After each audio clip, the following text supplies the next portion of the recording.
by TKO, the Notorious. But I feel I'm better than that now. I feel I'm mature. I've come full circle. I've experienced everything in this business, right? I mean, I'm just an experienced individual. I know what I need to do. So I did an exclusive training for my clients when I talk about the insights that I got from watching Conor McGregor come back and the fight that he had with Donald Cerrone, and what I believe how Tony Robbins helped him turn around his mindset, because I believe all of us, we could learn from these epic comebacks. That every single one of us, we're coming back from something. We're coming back from failure. And the moment that we watch somebody like Conor McGregor work with somebody like Tony Robbins, we have to start looking deep and seeing what is he learning? What's the mindset? What is the shift that he created in order for him to have this epic comeback? And it's just my opinion. I've been in the personal development for over a decade, and I've worked with mentors like Tony Robbins, with people who are in high performance or peak performance. So this is my insights. Whether you agree or not, I would love to hear your feedback, comment, send me a message, and let me know whether you agree or disagree with my insights based on watching Conor McGregor make the biggest comeback in UFC. My name is Raul Villacis, and you're listening to the Daily Edge podcast. Learn the systems and the process that successful businessmen are using to take their lives and their business to the next level.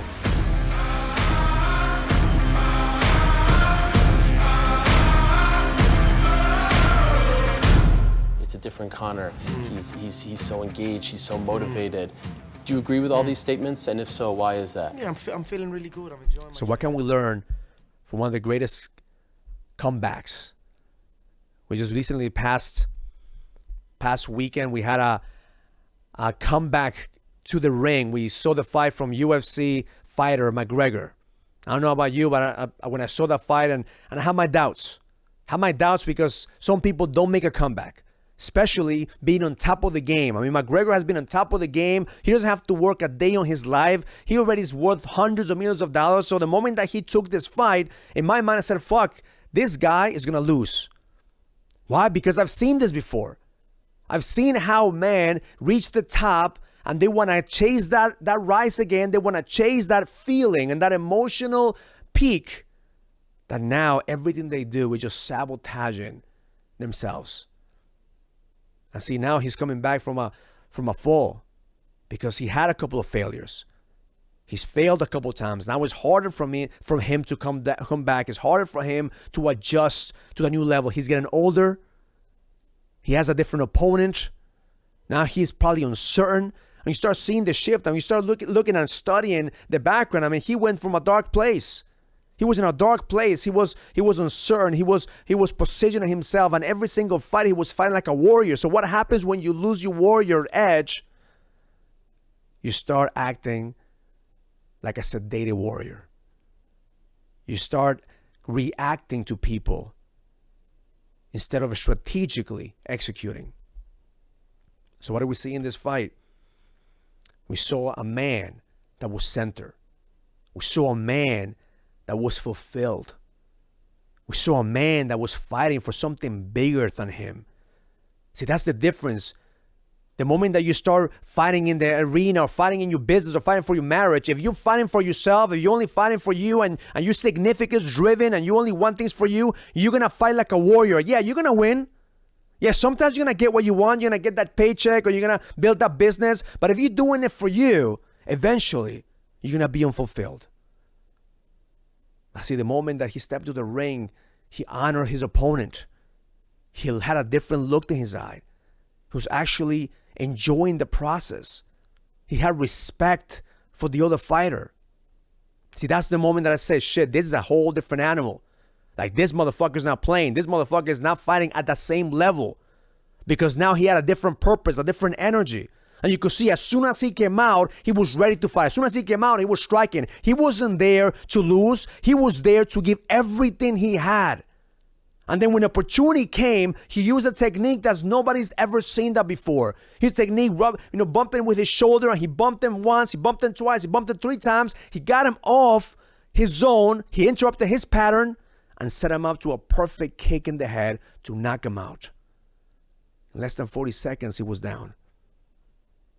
But the most impressive thing is what happened afterwards. He approached his opponent, something that he's never done before. I've never seen him done before. And he honored him, and he told him exactly how he beat him. He said, you didn't see it coming. I hit you with my shoulder. And he said, but I'm sure he was just honoring a worthy opponent. See, that's the difference between warriors and kings.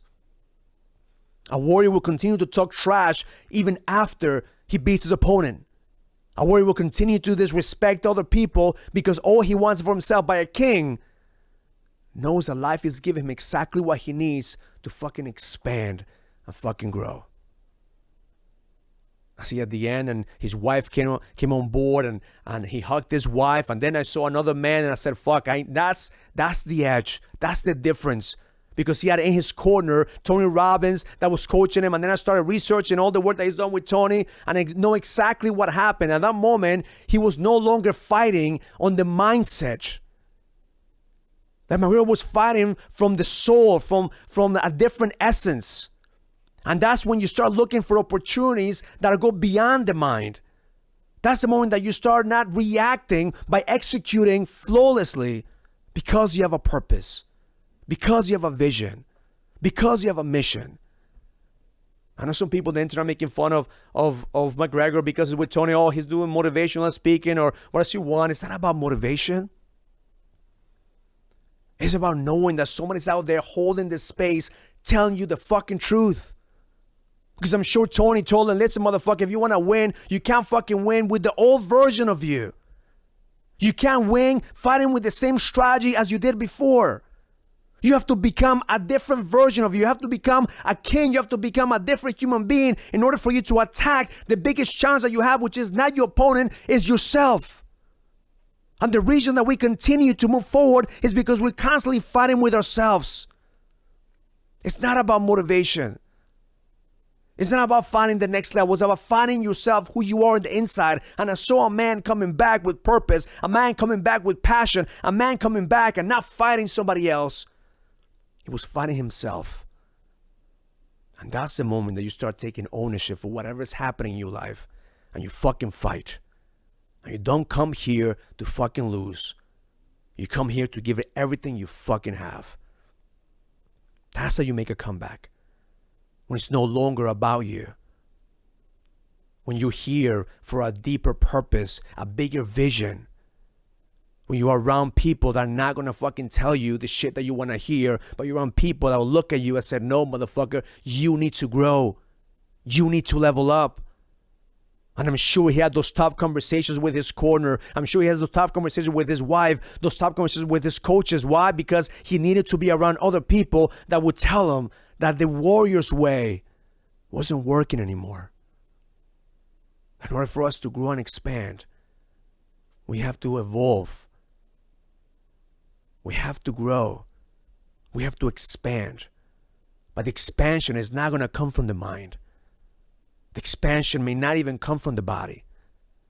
The expansion is going to come from the soul. Because your soul, that voice inside of you wants to evolve. That soul inside of you wants to grow, wants to expand beyond motivation, beyond just strategy. That voice is the highest version of you. And the moment that you're in the moment, and the moment that you're in flow, the moment that you're strategically positioned in a place where you're going to be able to create an impact, you will do everything in your power to fucking win and create a comeback. So my intention for you is realize that every single one of you has access to that power. That you don't need to be in the ring to access that power.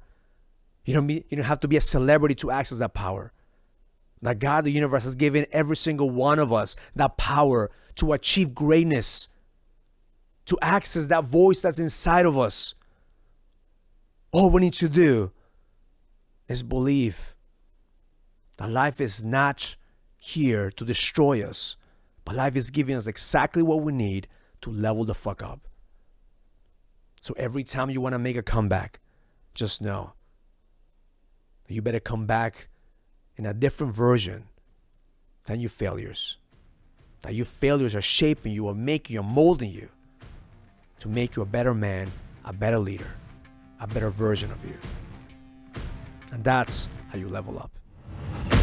If you like this podcast, send me a text to my community platform at 203-405-9199 for exclusive content and direct access to me so I can take your life to the next level. That's 203-405-9199. Send me a text now.